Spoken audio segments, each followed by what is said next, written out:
Chapter 3. The Color Red. Gaichu leapt to his feet, crouching threateningly as he snarled at the frightened turtles around him. Where was he? How had he gotten here? Nardo? Stammered the purple one, and Gaichu hissed at him. His wide eyes scanned the strange place he seemed to be in, pupils dilating with the burningly bright color. Everything was hurting his eyes. And he felt overwhelmed, and his head was starting to spin. Leo, did Raph say something wrong? Came a worried voice, and Gaichu turned with a growl before yelping in alarm. Blood. The snapper's head was covered in blood. Blood meant pain. Blood meant things had been taken too far. Blood meant he was going to get weak until the wound closed up. Blood meant that soon he would be too dizzy to run away from the beatings Master gave him. With wild, terrified eyes, he tried to scramble off the strange, rolling surface he was on, but got tangled in the thick fabric draped over him. He hissed as his movements became more frantic to get off. Raph, stop him! The purple one barked. He's going to rip out his IV.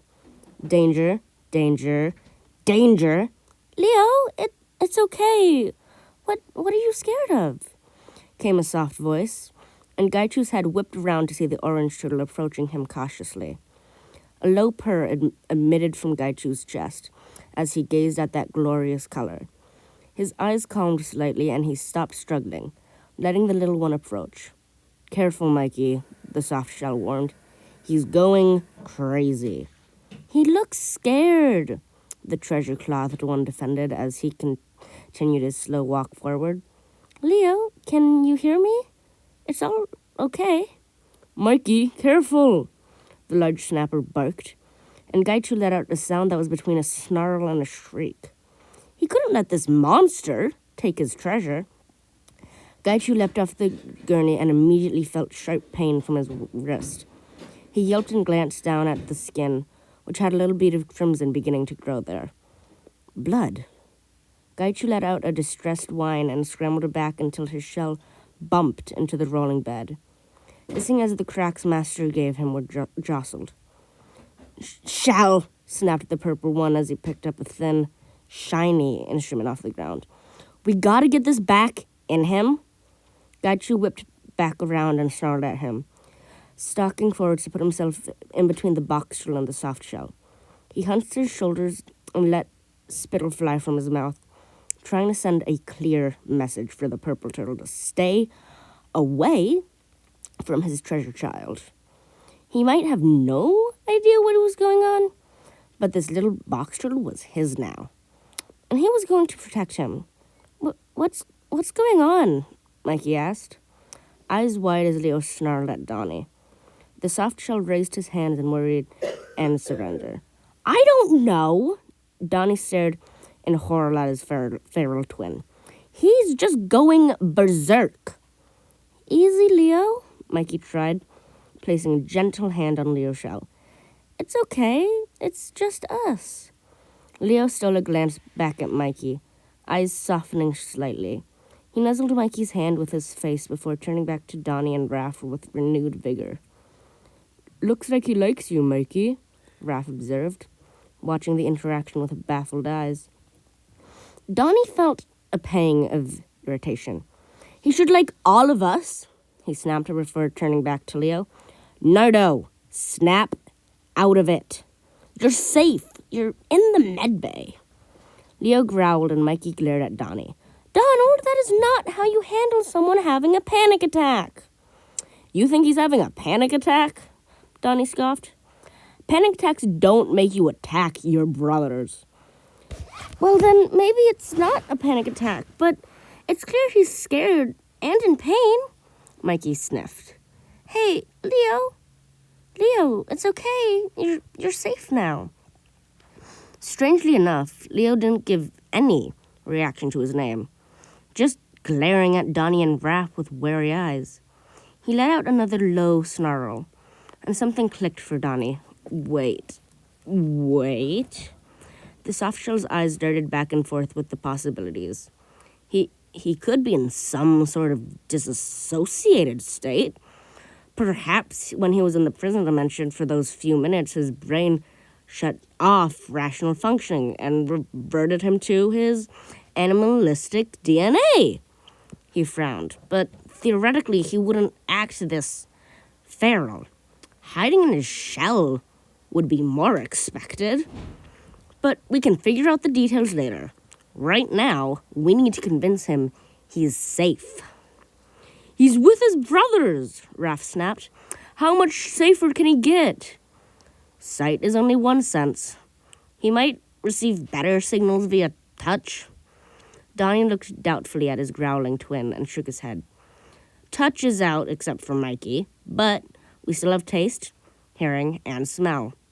I have no clue how we would get him to eat, and he can already hear us, so maybe smell is our best bet. It reeks of antiseptic in here, which isn't the most familiar or comforting smell. Raph, can you go get Nardo's plush unicorn from his bed? He loves that thing. Sure, Raph nodded and hurried off. And the moment he left the room, Leo seemed to sag with relief, causing Donnie to narrow his eyes.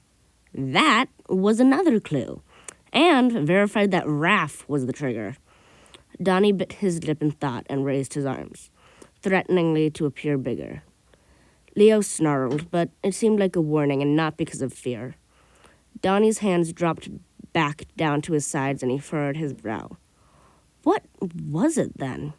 Here's the plushie, Raph barreled back into the room, and Leo's eyes widened with a loud hiss. His gaze was raised up to Raph's face, so in theory, it could be, Raph, take off your bandana, Donnie barked and gently took the plushie to set beside him. Why? Just do it, Rafala. I need to test something. Raph nodded and quickly untied the scarlet fabric to hand to Donnie, who immediately turned to hold it up in front of Leo. Leo snarled and gashed his teeth with wide eyes, no longer worried about Raph himself, as Donnie had predicted.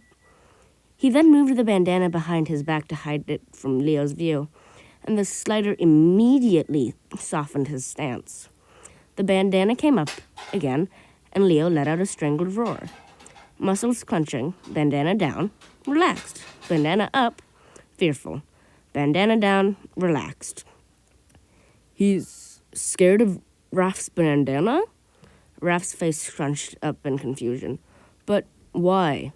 Think, Rafala, Donnie said, now permanently hiding the cloth away in his battle shell.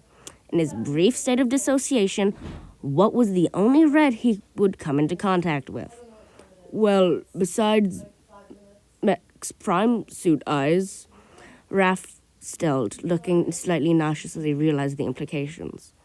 Oh, blood. Exactly. Now, why would he have such a strong aversion to blood in 3 minutes is beyond me. But trauma works in different ways. Donnie picked the plushie back up and tossed it to Mikey.